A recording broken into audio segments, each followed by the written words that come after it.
Well, good afternoon, everybody, and welcome again to the Daily Financial Wellness Webcast. My name is Jerry Snyder, and I'm going to be acting as your host today. We have special guest today is James Lindner. He also acts as host on occasion, so you'll know Jay in a couple different capacities. But Jay's with us to talk about investment goal setting today. Every day at 2 o'clock, we have the webcast, so we hope you're a frequent attender of these sessions. And they go on from 2 to 2:30, and then, of course, starting at 2:30, we open the lines up for questions and answers. So please use that in your chat box and let us know as you develop questions as we go along.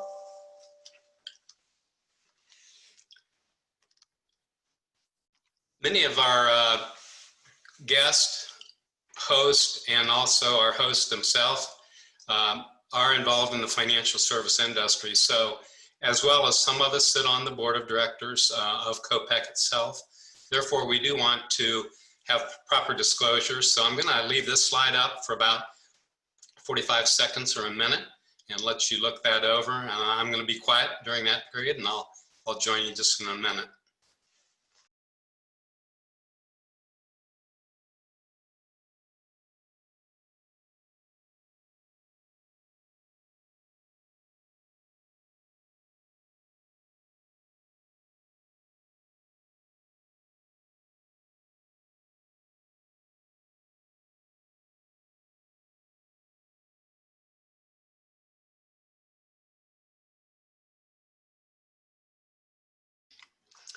Well, thanks so much for your patience.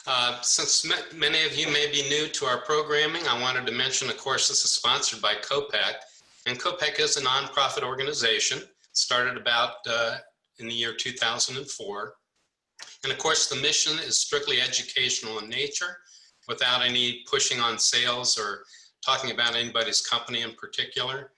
And of course, we are live streaming these programs daily. We have a little note in there about programming and technology. Occasionally we'll run into a little bit of a glitch on the connections. So if that does occur, if you'll just be patient, we'll get things working just as soon as possible. Again, the question period will be at 2:30. We wanted to mention too, of course, holidays, we wouldn't be programming. So with the exception of holidays, we're going to be with you each day. And of course, if you see programs that you might have others that would take an interest in this or beneficial to others, please pass that on. And you're very free to and welcome to share these programs. On the right side of you can see many of our guest speakers and their credentials. So, you can't expect to have them be joining us for future programs. We do invite you always to go into the COPEC website, copeceducation.org. And when you do, you'll see the Financial Wellness portal. That is what this program is all about. And there's 6 different tiles there that will help direct you to information and additional programs for your benefit as well. So the first portal, of course, are these daily programs. And you can see in the orange boxes there that you can go in and look ahead and see about the different programs that are going to be available. Of course, we'd like you to be there every day with us, but you may find that there's particular programs that you're not going to want to miss. And then we do on the website show in advance very clearly on calendars what the upcoming programs are going to be about. Retirement decisions is one of the tiles as well. 2 or 3 times a year, we have a very in-depth program on people maybe closer to reaching retirement. We get in depth and particularly talk about many of the pension plans, state pension plans, as well as private pension plans that are available. So be aware of that, and please join us for those as well. And then, of course, we have what's called Financial Fridays, obviously on Friday. Those are at 11 o'clock. And those are lecture type series. And again, we get into more depth that we can in these half-an-hour programs. So be aware of that, and please join us for those as well. And then if you're a member of an organization or a company where you think your fellow peer groups would enjoy the programs, please pass that on, and we'd be happy to maybe schedule programs with your organization. And then finally, we offer 15-minute consultations. You may have a private question that's not geared for public consumption, if you will. And so please feel free to take advantage of those 15-minute consultations. They'll come into the website and we'll align you with the proper specialist. And again, there's no sales intent with those type programs. So today we can move on with our program at hand, investment goal setting. As I mentioned, our guest expert today is Jay Lindner. Jay, of course, is president and CEO of Retirement Strategies based here in Dublin. And of course, Jay also serves on the COPEC board as well. So Jay, welcome. Thanks for joining us today. And we're talking about investment goal setting. And I may just lead off a question I've always had, which is that a problem that you see occurring where people just move in, make an investment, but they don't have a goal in mind or a program in mind for it? Thanks, Jerry, and thanks again for everybody to tune in. It's nice to be on the other side of this discussion a little bit, as I appreciate Jerry, and he and I both host these for other outside experts, so I appreciate the chance to really talk about some of the things I'm passionate about. And yeah, you're right. I mean, a lot of times when we work with clients, we find out that they have been either not putting enough money aside because they don't really have a good view as to what they need to be doing to reach their goals, or they don't have the goals defined at all, so that they don't know what those measurements are to reach those. And quite honestly, the investments many times don't match, whether it's risk tolerance or savings rates or those types of things. And so we actually like to spend a lot of time with our clients on specifically what are their goals and what are they trying to accomplish, and making sure that the investments are designed specifically with that in mind. Also on top of that is really, last Thursday we had Nate Quilter on, who does a lot of discussions on financial independence planning, and many times those needs analysis or the planning curriculum that we use with clients, it really gives them a perspective to meet those goals. So, well, Jay, let me ask this. What are the typical kinds of goals that you're hearing from clients? Well, I would say, and I have a couple slides here, so I'm going to switch them over to make sure that we kind of answer that question directly here. Let me go ahead and do that. And so can you see that now? Yep. Great. So really what you'll find a lot of times, this here is really just a little bit of a discussion on, you know, the goal setting, you know, short term versus long term. We typically like those 5 or less and 5 and longer. And the reason why it's really based on 5 or less and 5 and longer is most investments, you really need to give those 3 to 5 years or longer to go through certain volatility disclosure, if you will, to make sure that you can handle going through the ups and downs of the markets. And usually 5 years gets you outside those realms. Also, some of the, you know, the concepts of writing them down, holding accountable, and then, you know, basically adjusting as needed. But that's just a general overview. Let me see if I can move this here. So this here, in my opinion, and your question is a great question, but it really has to be broken down into 2 categories, which is really, are you older, approaching retirement, or are you younger, trying to get control of your assets? And I personally think it's a balance between setting up a cash flow emergency fund that helps you in any situation with a family, getting started, dealing with a job loss or whatever it might be. So I think emergency fund is really one of the critical key goals that I do believe a lot of people ask for, but many times they don't ask, hey, my goal is an emergency fund. usually it's, hey, I'm looking for financial security. Maybe they say it that way as opposed to, I need an emergency fund, because most people don't think of it that way. I like a lot of the national groups that are really pushing out the emergency fund as a primary issue, because it really is, and you cannot successfully navigate most people's lives without this emergency fund piece. And we could talk a little bit about that. And then, quite honestly, the second biggest, and I would say it's 1A and 1B, is really the financially independent, retirement, having enough money to live the rest of your life. And the younger you are, the farther off that is, and you don't think about it the same way. But everybody knows you should be putting money into a pension or a 403B or a 457 or a 401k or your IRA. But usually they don't tie it into an actual plan or a strategy with their investments. They just know, I need to be putting money away, and it's very disconnected or disjointed. So I think the emergency fund is the first primary thing everybody needs to look at. Retirement is then a quick second.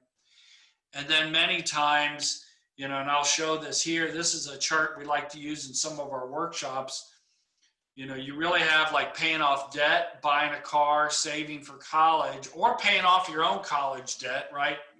Kind of crossing over there. Buying a first or second home, starting a second career. We get a lot of people where one of their goals is to leave the job they're in right now because they want to open up that they've always had an entrepreneurial spirit, let's say, and they've always wanted to open that shop. And then obviously the last one, financially independent for retirement. In terms of back to the emergency fund too, is there any particular types of investments people should consider for that type of fund? Actually, yes. And it depends on where you are in the realm of, are you in your 50s or are you in your 20s or 30s? But in general, an emergency fund, I think maybe the first thing you need to talk about is, what would an emergency fund be used for? For most people, an emergency fund is to keep them, make sure they have available money to cover short-term expenses like a car accident, a furnace going out, a car, the alternator breaks on a car.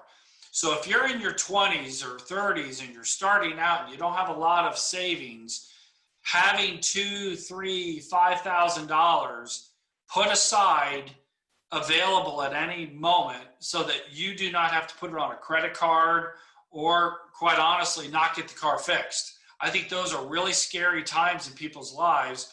And so building up that emergency fund to be able to handle a deductible or a repair or something to get you through, I think is really, really important for everybody. Now, for that type of person, if you're looking at that type of an emergency fund, I don't think you really need to worry about rate of return. I think you need to worry about liquidity.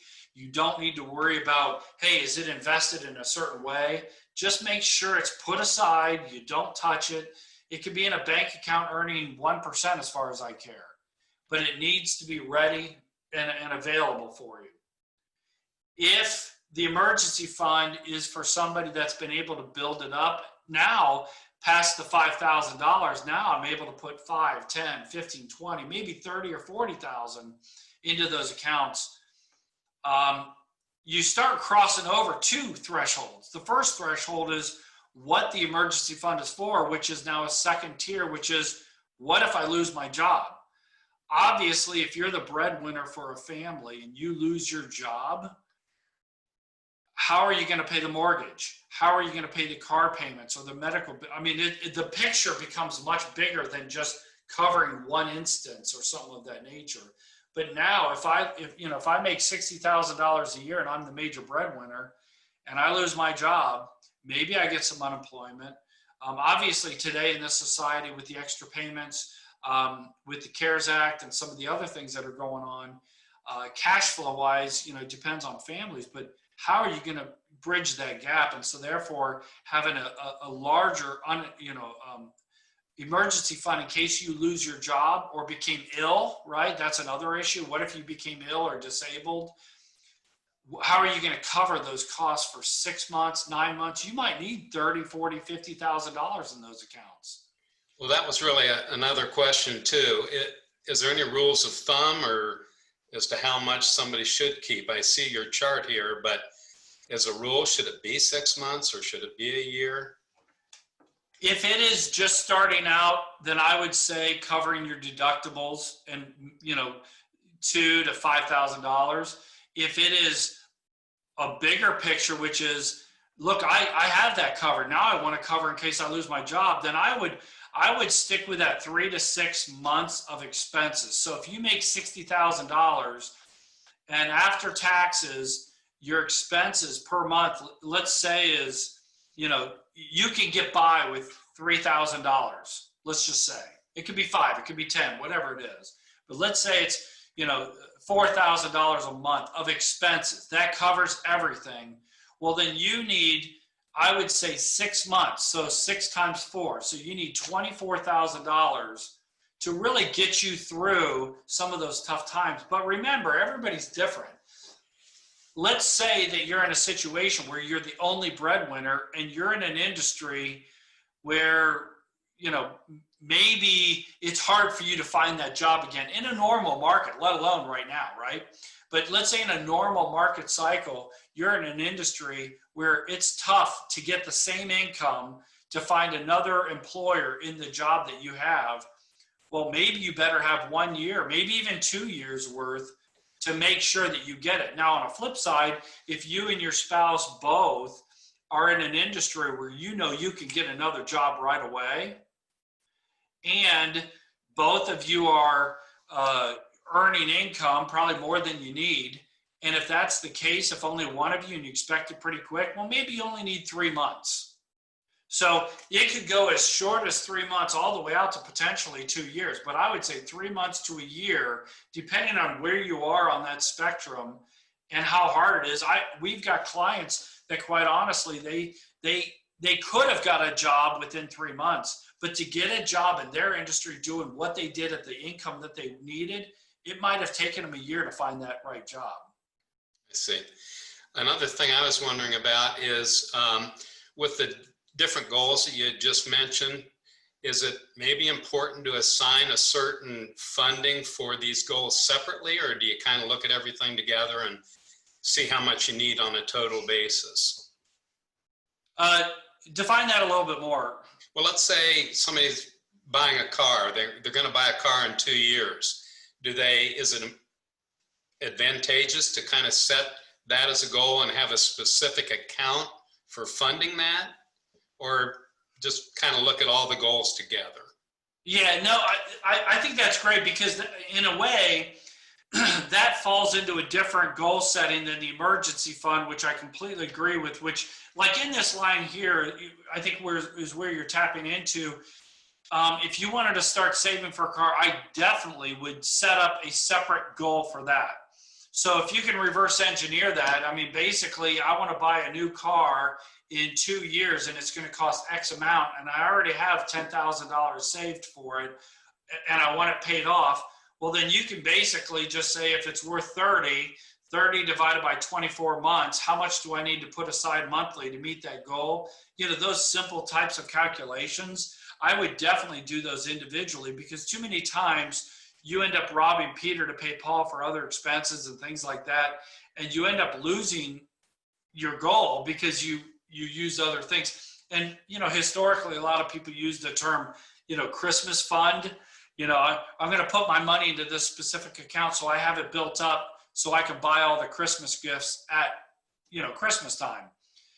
I think people should treat some of their savings habits a similar way, even if it means setting up a separate account, because it allows you to be very specific and tied to that goal with those savings amounts. And especially if you have 2 spouses involved, it lets them both be part of that participation and see the account build and things like that.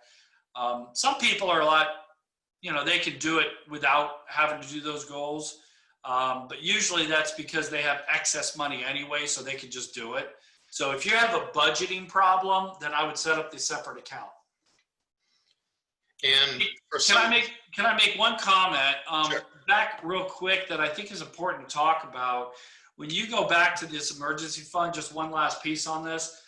I think it's very important for people to understand how different, not just different investments, but different types of titling. So for example, I mentioned before with an emergency fund that I wouldn't worry about investing for these assets. If you have $2,000 to $5,000 sitting in a bank account earning 1%, I'm okay with that as long as it's there. Sometimes the habit's more important than the investments. Over time, if you want to start investing it, that's fine. But if that 5,000 grows to 30,000, well then yeah, go ahead and start investing it into a conservative allocation, maybe something that doesn't have a lot of taxation, so you don't have to pay taxes on it as you go. But one big key here is that a lot of times we actually recommend using Roth IRAs as the holding vehicle for these emergency funds. Now, remember that Roth IRAs, that doesn't determine how you have it invested. It determines how the IRS taxes those dollars.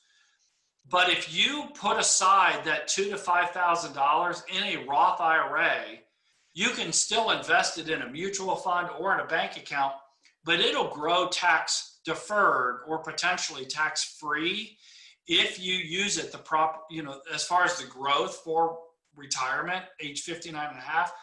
But there's a special rule that goes with Roth IRAs, which allows you to withdraw your contributions before you get to the gains for pretty much any reason without having to pay tax on it. So let me give you an example. Let's say you have a bank account and you built it up to $5,000 for your emergency fund.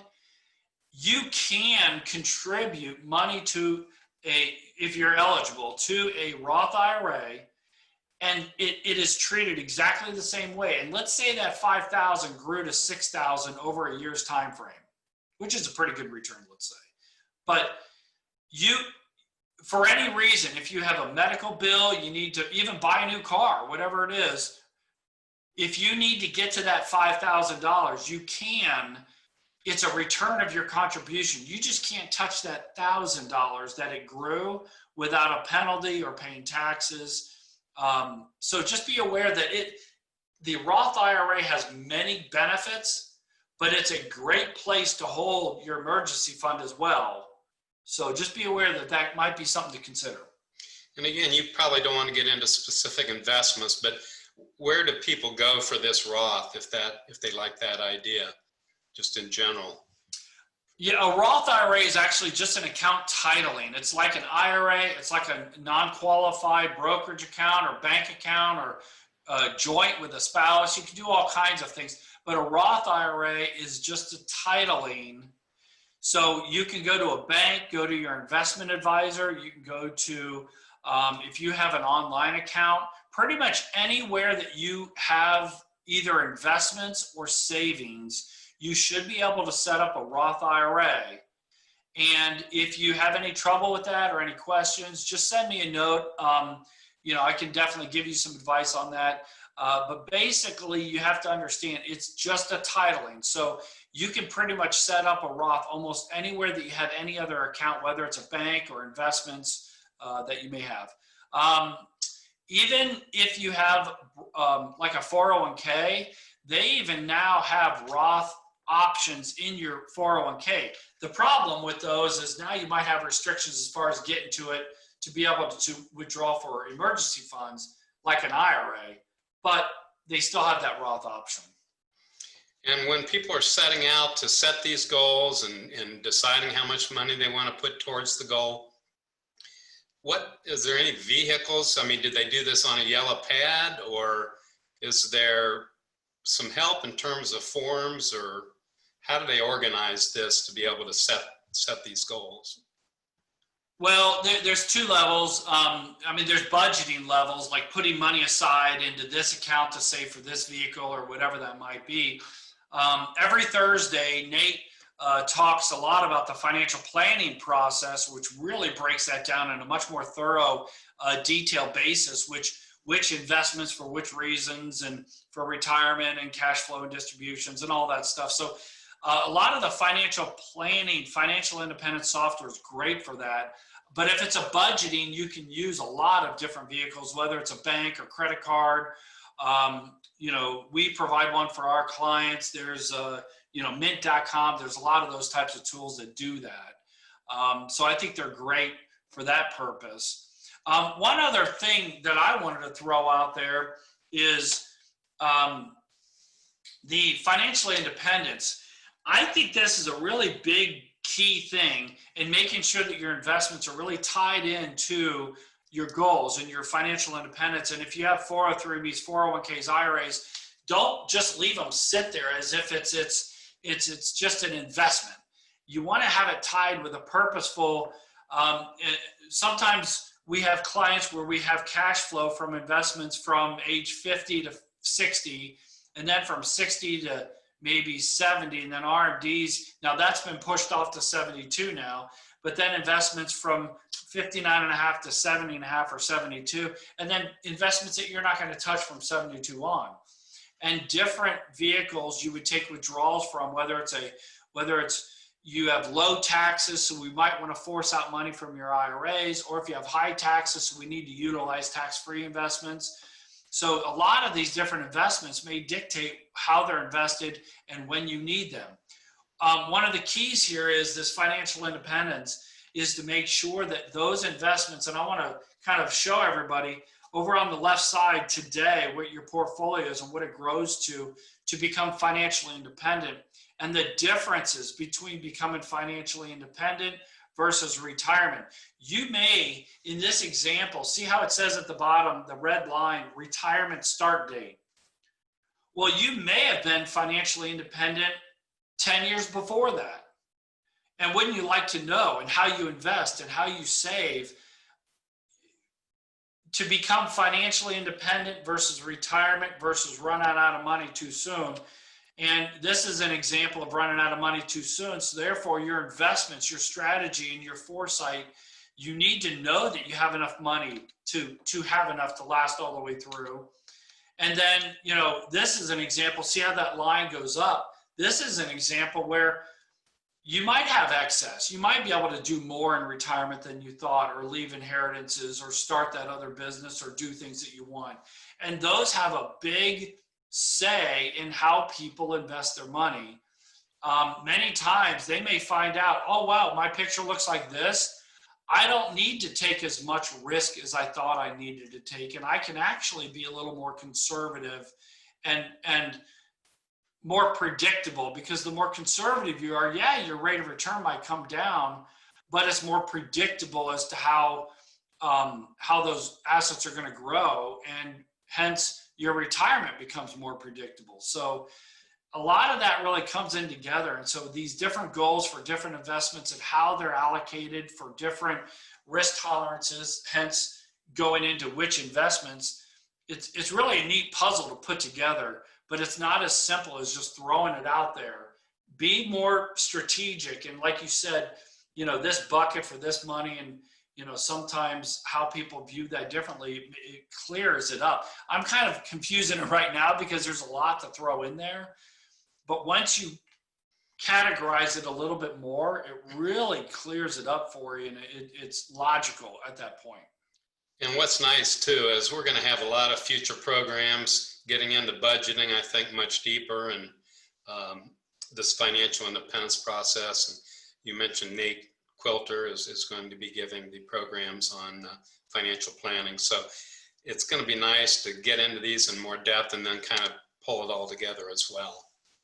Yeah, and I know Rick's going to do a lot of stuff on the budgeting, and we've got a lot of other issues. You're right. And so excited to bring this together.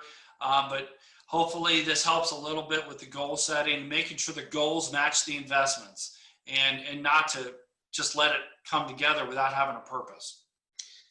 Well, this half an hour has gone very, very fast. So we're kind of on the 2:30 mark. So we're going to go into questions. Any questions from the audience? And we'll give that a few minutes and see if things come in. One question that I think came in earlier, and maybe you addressed it, Jay, is how often should you revisit these goals and kind of readjust to it? Should you do, how often should that be done? Yeah, goals with your investment risk tolerance and how it's allocated. I really believe everybody, you really need to look at this at least every 3 years. Now, when I say every 3 years, those are really your longer term goals. If you're shorter, like if you're really trying to work on a budget and get that cleaned up, I think you should look at it monthly or quarterly. But in general, you really want to look at this. Most advisors, there's a lot of great advisors out there that you can work with, but most of them should at least take a look at this annually to match up your investments with your goals and how you set them. If something crazy happens, like COVID, quite honestly, if with this happening and now the market took a big drop and it recovered, and you may want to look at those after or during any big market correction or changes to see how those allocations are really stacking up to your long-term goals. Because if you looked at if your investments was $500,000, then all of a sudden it's 400,000, it may have a big impact. If you believe it's going to recover pretty quick, maybe it won't have an impact. But I would say, definitely review those annually at a minimum. And also consider taking a look at those during or immediately after some life event, either your life event, either you have an illness or you have a divorce or a death in the family, or if you're caring for some aging parents. There's a lot of things that may happen to you, or if there's an economic impact that happens, whether it's 2008, whether it's the current thing that's happening. See how that has affected. Maybe it hasn't at all, but at least it's good for you to see how those events impacted your accounts and your goals. Maybe it pushed you out a couple years. Maybe if it pushed you out, maybe you were calling it too close in the first place. So, Jay, another question that came in, and it was about healthcare. How should healthcare be accounted for? Is it actually setting up a goal for healthcare, or does that become a part of some other expense category? Yeah, and there's a lot of discussions on that. It's what we either wish it could be or what it is. So all you can go off of what it is right now, and really what it is making sure that you have enough coverage, cash flow wise, to make sure that those premiums are paid, of course. But then when we talk about healthcare, and I know that you do some programs on the like long-term care and some of those things. You really need to be very deliberate when it comes to healthcare. I view healthcare similar to your mortgage. It is a very clear thing that you need to pay. And obviously with mortgage, you might be able to get that paid off. But with healthcare, you need to go through these different realms. Okay, while I'm working, I have this healthcare support from my company or on my own. Then if I am able to retire early, how am I going to pay for healthcare between retirement and Medicare? So you need to be very clear at what your options are and what your costs could be. And when I say healthcare, I'm talking about acute care. I'm not talking about disability. I'm not talking about long-term care specifically. I'm talking about acute care, hospital, doctors, those types of things. When you turn 65, you're eligible for Medicare. So obviously now you have some support on those healthcare costs if you didn't have it before through a company. And what are those costs with Medicare and Medicare supplements and things like that? And so, predicting what those costs are. And then, of course, let's throw long-term care back in there. At some point, you may need elder care support, whether it's through a facility, whether it's home care. And I know we had a great program last week, I believe with Lori, talking a little bit about that. And how are you going to pay for those? I personally know that I'm going to have, Medicare as a first line of healthcare for acute care, but then I personally have purchased long-term care insurance to help support other care that would not be covered under Medicare. If I'm in a car accident tomorrow, I have the medical bills to get better, but let's say, unfortunately, I became paralyzed. Well, how am I going to have that extra money to cover for, activities of daily living, like transferring and, bathing and some of those other things? So you could be, 50 years old and need that long-term care. You could have early onset of Parkinson's, or like Michael J. Fox, right? He's younger when he got that, and he might need care. But then obviously, if you need that type of care and you want to budget for that in the future, either you need to start saving for it or have the insurance, because when you're 80, you may not be eligible to get long-term care insurance. So now your only option is to use up the money that you save for regular living. So that whole world, the goal setting of covering those expenses, is really not a simple discussion. And I will say this, and Jerry, maybe you could chime in on this a little bit too. A lot of times people might offer or sell long-term care insurance as an example, or they might sell certain products as an example, but it's not tied into a plan. And unfortunately, you're not looking at it with the whole picture in light of what your assets and income, and many times you might buy something you don't need, or you might buy too much, you might not buy enough. But if you look at it with a planning perspective, it might really paint it in a way that's a little bit easier for you to see it as a piece of a puzzle versus an all-out answer. And, oh my gosh, it's so expensive. No, it just needs to be a piece that fits into a plan. And that kind of leads back to financial independence, because we do kind of stress test. I think the advisors stress test against a long-term care need. Yeah. Right. We have some other programs on it where we look at financing long-term care. We're always looking at somebody's ability to self-fund. We don't want them to buy insurance they don't need. But we look at all ways to self-fund, including the insurances. But yeah, and that's an interesting point. I appreciate that. One of the reasons why I purchased long-term care the way that I did is being in the industry, the investments and financial planning. I have seen too many times where people want to get insurance, but they can't. They might have had a stroke, but they're okay.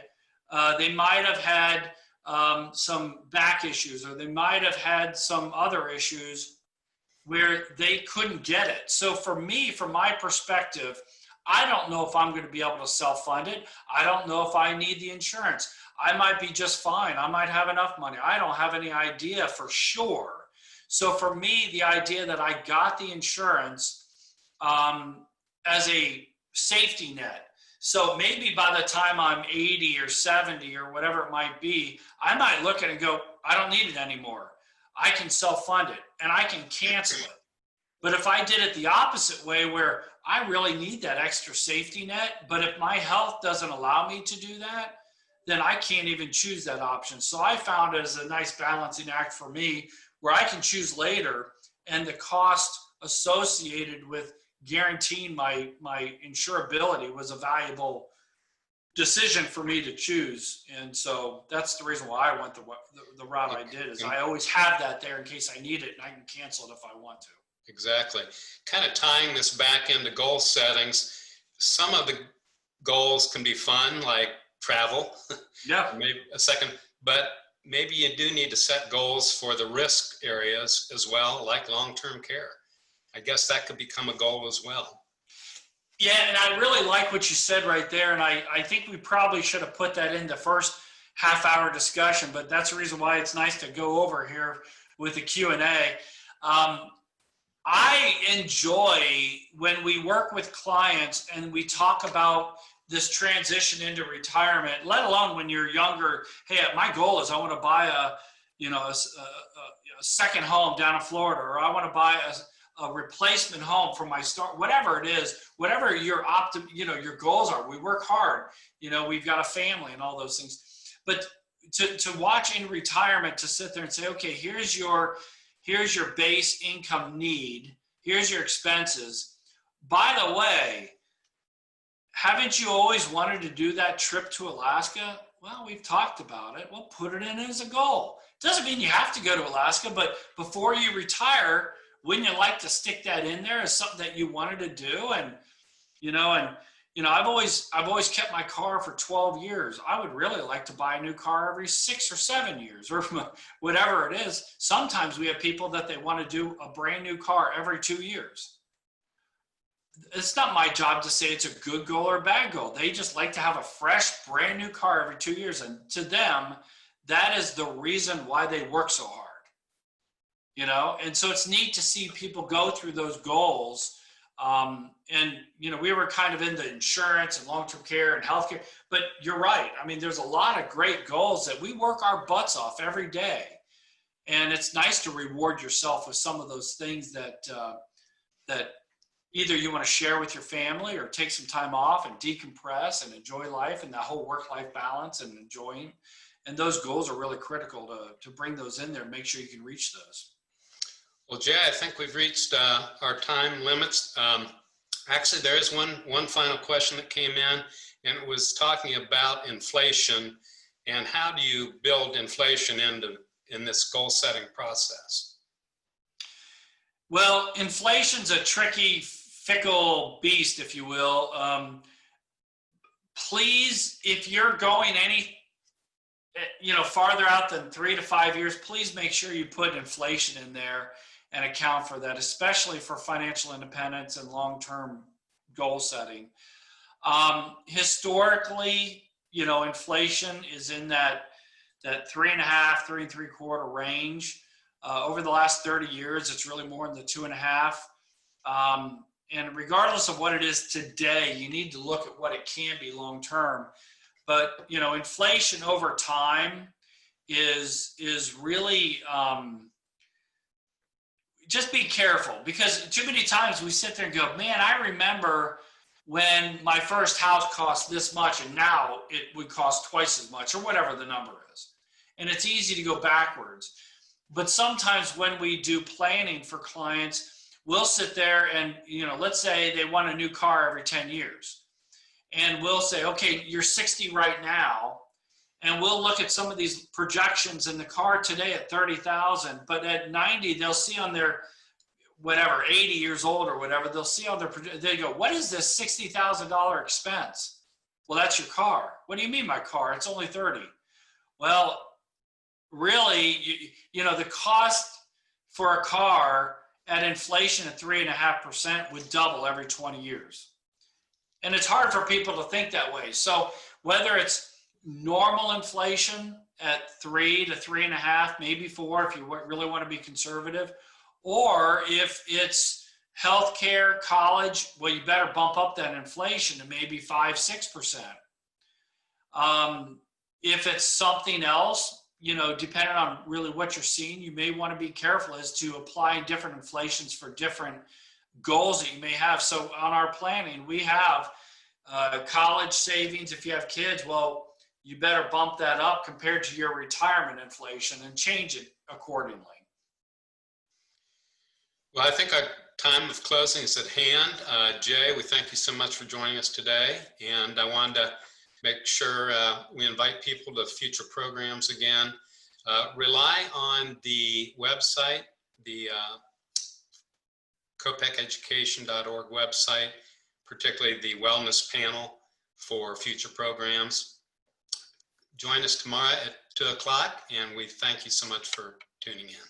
Thanks for joining, everybody, and we'll talk to you soon.